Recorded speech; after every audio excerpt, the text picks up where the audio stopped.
I've lived in Michigan, I've lived in Alaska, I lived in Kentucky, I've lived in Georgia. Well, I'm currently living in Georgia. And when people find out that I've lived in rural white areas, they always ask me, well, quite often I'm asked about my experience dealing with white people in those areas. And a lot of black people are surprised to learn that when I lived in places like rural Kentucky, where I was pretty much one of the very, very few black people, I'm talking, it's a 99% white area, 98% white area, very few white people there. Very few black people there. I had very, very few problems. I had maybe one racial incident. Wasn't a big deal. I just walked away. Same thing in Alaska. I was in Alaska for a year and a half. Didn't really have a lot of problems with people. Didn't start a lot of mess with people. But you know, things do happen. And for me, the way I carry myself, I'm always, when I go from point A to point B, I have a purpose. I know where I'm going, and I don't always attract a lot of attention to myself.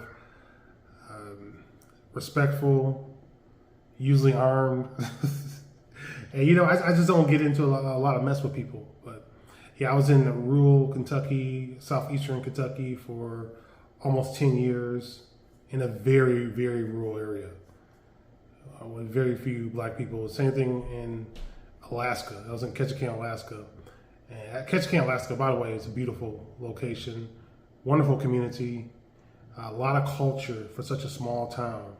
I wasn't used to seeing a lot of that in various parts of the country, but Ketchikan, Alaska, fishing town, of course, tourist town. You have the native culture. They even had ballet going. They had some performances going at the local high school. Just the festivals. I think it was a Blueberry Festival. They had a lot going for it for such a small town. I remember the people. I think back to those people very fondly. But for me, I don't have a lot of bad experiences in predominantly white areas.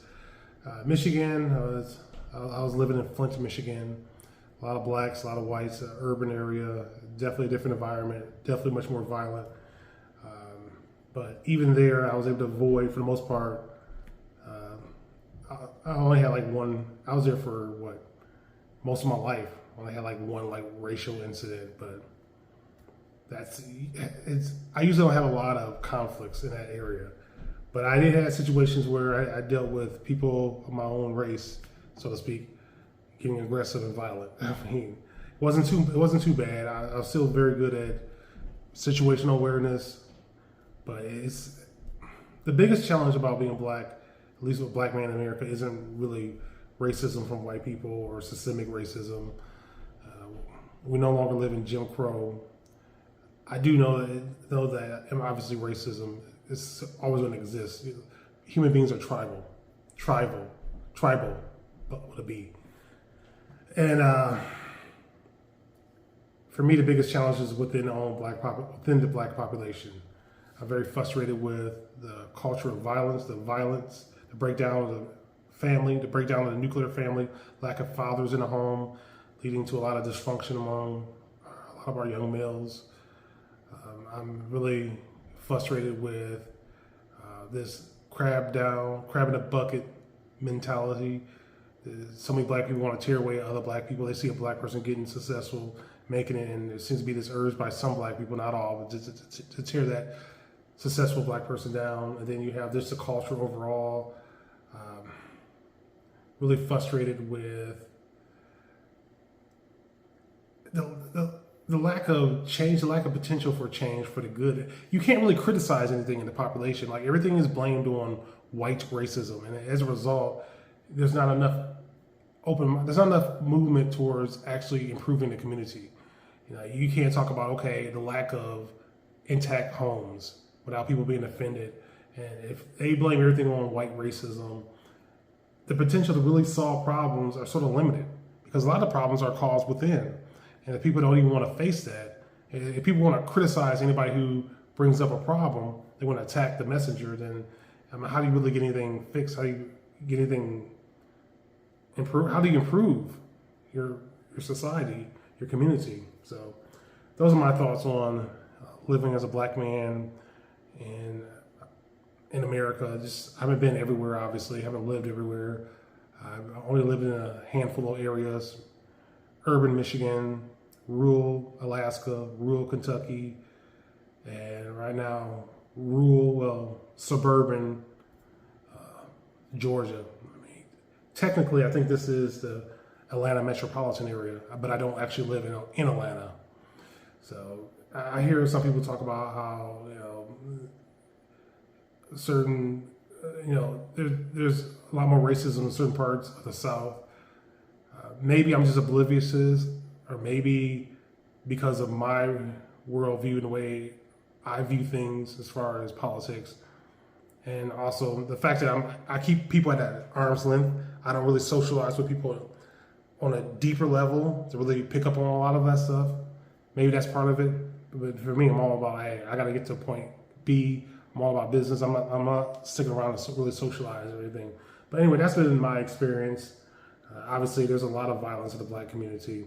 Even though we only represent 14% of the general population, the fact of the matter is, according to the FBI stats, I know FBI stats, but it's the best. The Uniform Index, Crime Index is the best data that I can come up with.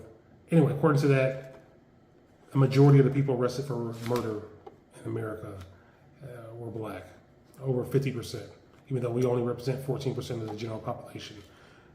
We are overrepresented in pretty much every violent crime group, as far as the percentage of people committing crimes are black. We're overrepresented. We're producing a lot more violent criminals than other groups. It's really shameful and it's really frustrating. But how do you begin to deal with these problems if people attack anybody who even raises a red flag? I mean, you point out a problem. Hey, we need more intact families. We need more fathers in the home. A lot of people feel attacked because of where we're at as a community. And it's really frustrating. So now there's people online talking about how they don't feel comfortable living around black people because of recent events. I find that to be interesting. Hey, people can have whatever opinion they want. I don't endorse racism, but I do endorse the First Amendment. People should have a right to say whatever they want to say. Nick Fortes, this guy's been talking about how he if he had a family, he wouldn't feel comfortable living in the black community.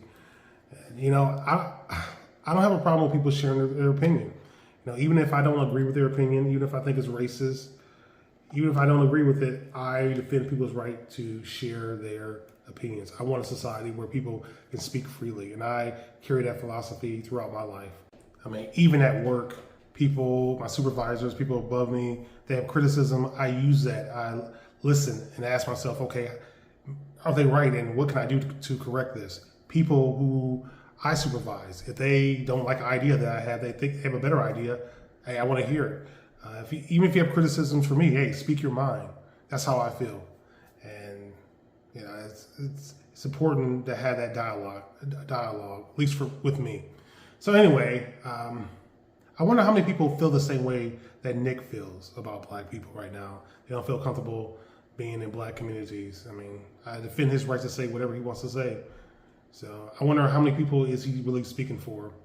And if you're a black man or a black woman, what's the greatest challenge for you living in America?